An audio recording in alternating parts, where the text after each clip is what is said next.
네, 사이버 테러라는 말들을 이제 자주 듣게 되는데 결국은 해킹 그리고 보안 이 관련된 용어입니다. 그런데 이 기술이 개발되면 뚫을 수 없는 상황까지도 발생된다고 합니다. 바로 양자통신 이렇게 불리는데 어떤 얘기인지 한번 쉽게 한번 접근을 해보는 그런 시간을 갖도록 하겠습니다. 조정식 매니저 그리고 이승우 박사 함께합니다. 안녕하세요. 안녕하세요. 양자통신이요. 무슨 말인지 모르겠어요. 일단 그래서 좀 개념을 하나하나씩 좀 풀어보죠. 우리가 컴퓨터로 이메일이나 파일을 전송하면 예. 이 장치는 이제 만들어진 데이터를 네트워크로 보내게 됩니다. 네. 그런데 네트워크라는 곳은 누구나 볼 수 있는 공간이거든요. 그래서 이 데이터를 보낼 때 꼭 그 위조, 변조 또는 도청을 방지하기 위해서 암호화를 해야 됩니다. 이렇게 암호화해서 보내는 걸 암호통신이라고 하는데요. 예. 암호화된 데이터는 또 수신하는 쪽에서 예. 복화를 해야 됩니다. 네. 이러한 암호화, 복화 과정에 특별한 정보가 필요한데요. 예. 이걸 우리는 암호키라고 부릅니다. 암호키. 네, 그래서 이 암호키는 열쇠하고 마찬가지로 관리를 잘해야 됩니다. 예. 누군가 가져가거나 복사를 하게 되면 암호화된 정보를 쉽게 열어볼 수가 있거든요. 그게 해킹이죠. 맞습니다. 네, 그래서 이걸 어떻게 나누어 가지고 어떻게 잘 보관하느냐 이게 중요한 문제가 됩니다. 컴퓨팅 기술이 발달하고 또 해킹 기술도 발달하고 또 최근에 양자 컴퓨터가 등장하면서 그 암호 전달 방식 자체에 좀 위협이 되고 있습니다. 그래서 양자 암호 통신은 이를 보완할 수 있는 예. 가장 최첨단 기술이다 이렇게 보시면 되겠습니다. 자, 여기서 이제 그다음 풀어야 되는 거는 양자란 뭔지 알아야 될 것 같아요.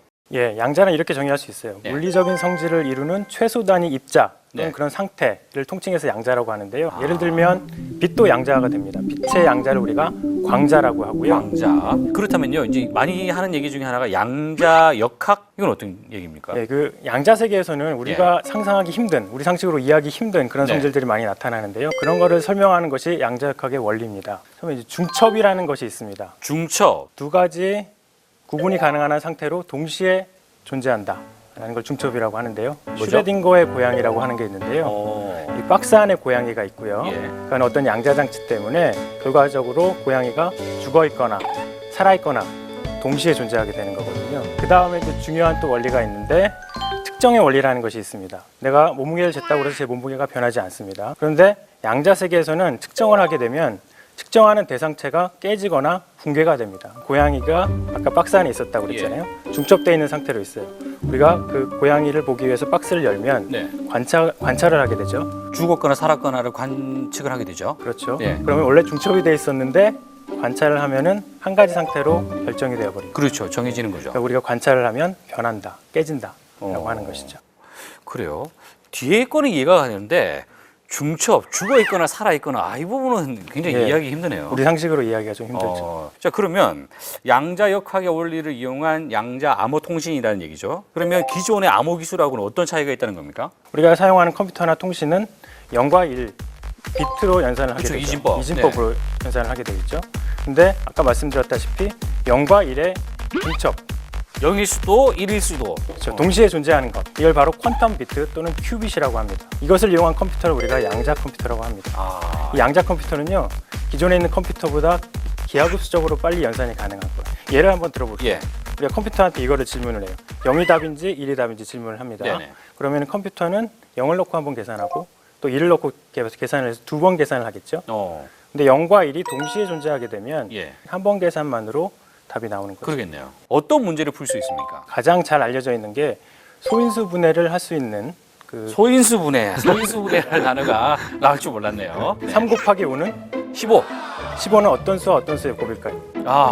이게 바로 소인수 분해인데요. 이게 사실 숫자가 올라가면 네. 상당히 계산하기 힘듭니다. 네. 이게 얼마나 어려운 거냐면 1024비트 정도의 숫자를 소인수 분해한다 라고 하면 어느 정도의 시간이 걸릴까요? 수백 년은 걸릴 것 같은데. 알파고급의 슈퍼컴퓨터가 와도 예. 1에서 2만 년 정도가 걸립니다. 그래서 사실은 기존에 있는 암호 체계, RSA 방식의 공개키 암호 방식은 이걸 계산하기 힘들다라는 걸로부터 안전성을 보장받는 것이죠. 이런 시나리오부터 얘기해 볼게요. 갑돌이하고 갑순이가 암호 통신을 하고 싶어요. 예. 비밀 메시지를 주고받는 거죠. 예. 그럼 둘이 비밀번호를 나눠 가져야 되겠죠. 예. 비밀번호를 나눠 갖는 것도 어떤 통신이 필요한데 네. 중간에 어떤 도청자가 그것을 탈취해서 네. 암호키를 복제해 놓는다면 앞으로 암호 통신하는데 의미가 없어요. 그러니까 이게 지금 사실은 우리가 이미 경험한 내용이에요. 카톡 오늘 저녁에 광화문에서 만나요. 이거를 도청하려고 하는 자가 있다면 이 중간에 서버에 저장되는 이 내용을 탈취해서 볼 수 있다는 얘기 아닙니까? 암호키를 알면 다 그렇죠. 암호키를 다 알면 볼 수 있어요. 그것 때문에 중간에 저장해서는 뭐 된다 안 된다는 얘기가 많이 나왔다가 중간에 저장하는 거 없이 네네네. 나와 이 상대방만이 열쇠를 갖고 있는 이 비밀 통신이 가능하다는 거 아니겠어요? 그런데 만약에 갑돌이하고 갑순이가 암호통신, 양자 암호통신을 하게 되면 양자의 정보를 실어서 보냅니다. 예. 갑돌이에게. 그러면은 중간에 있는 도청자가 그것을 중간에 탈취를 해서 탈취를 하면 복제를 하려고 그러면 예. 이 양자의 법칙 중에서 복제 불가의 법칙이 있어요. 복제가 안 된다. 되니까 네. 어차피 들여다볼 수 없고요. 자, 그러면 이걸 또 측정을 하려고 해요. 측정을 하게 되면 양자 상태는 그게 깨져버립니다. 아하. 측정하는 순간 깨져버리기 때문에 이 도청자가 도청을 안 한 척하고 네. 다시 이거를 갑돌이에게 보내요. 어허. 그러면 깨져 있기 때문에 예. 갑순이하고 갑돌이가 아 이거 누가 들여다봤다. 아하. 도청되었구나. 예. 바로 아는 거죠. 그래서 도청자가 없는 통신만을 이용해서 암호키를 나눠 갖는 방식이 바로 양자 암호 통신. 아, 그렇군요. 자, 그러면 이 양자 암호화라는 이 기술이 어떤 분야에 주로 활용이 되고 있습니까? 네, 요즘은 정보통신 기술이 확대되면서 예. 우리 각종 스마트 기기 예. 또는 IoT 제품이나 스마트카 또는 예.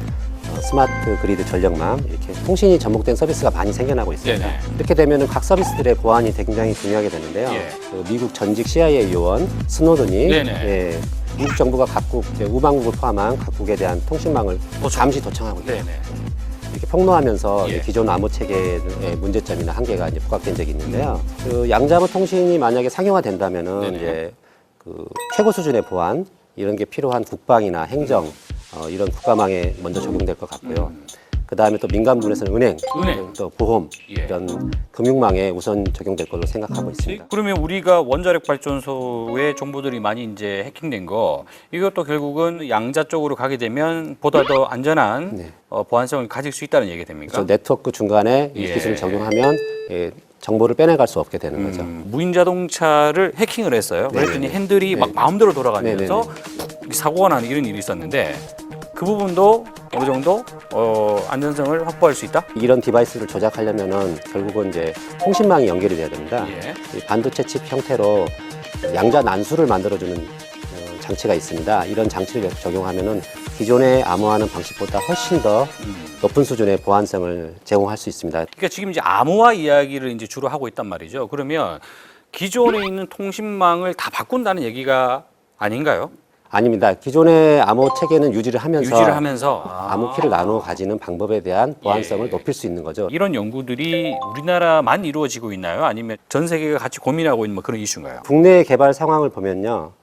2000년대 초부터 이제 국가연구소나 학계를 중심으로 기술 개발을 했는데요. 예. 지난해 9월에 우리나라가 개발한 이 기술이 미국 국회의사당에서 시연을 했습니다. 그리고 올해는 지금 2월 달에 SK텔레콤하고 키스테딩이 참여를 해서 대전 일대 연구망 또는 이제 분당을 연결하는 4개 구간에 대해서 국가 시험망을 구축해서 지금 시험 운용을 하고 있습니다. 아. 그리고 해외 사례를 보면요. 범국가 차원에서 또는 민간 부분에서 개발이 진행되고 있는데요. 예. 가까운 중국을 보면요. 2012년도에 수도 일대에 그 금융정보보호를 위해서 망을 구축한 네. 사례가 있고요. 최근에는 이제 베이징에서 상하이까지 2,000km 굉장히 먼 거리인데요. 이 구간에 이 망을 적용하려고 지금 예. 구축을 하고 있습니다. 또 이제 유럽은 가장 오래된 개발 상용화 역사를 가지고 있는데요.